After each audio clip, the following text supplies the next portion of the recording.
I'm going to be camping in the snow without a tent for the next 3 days. I'll be building survival shelters, sleeping under animal hides, making bushcraft projects next to the fire, and cooking amazing food.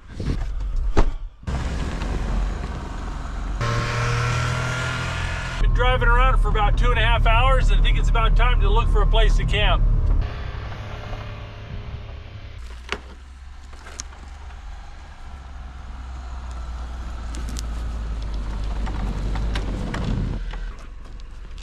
Yeah, there we go.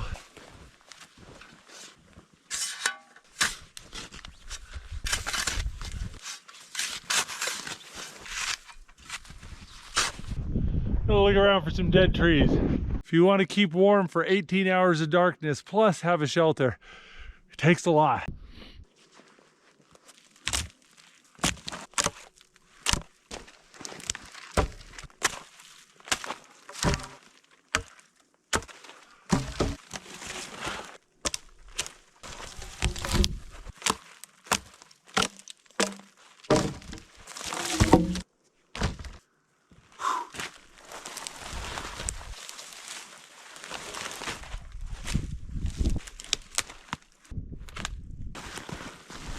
Gotta get a fire going and dry my pants off. It's not a big deal while I'm moving around, but once I stop to eat dinner, it's gonna get real cold. And if I don't dry my boots out, they'll freeze in the morning and I won't be able to get them on because they'll just be like as solid as a rock.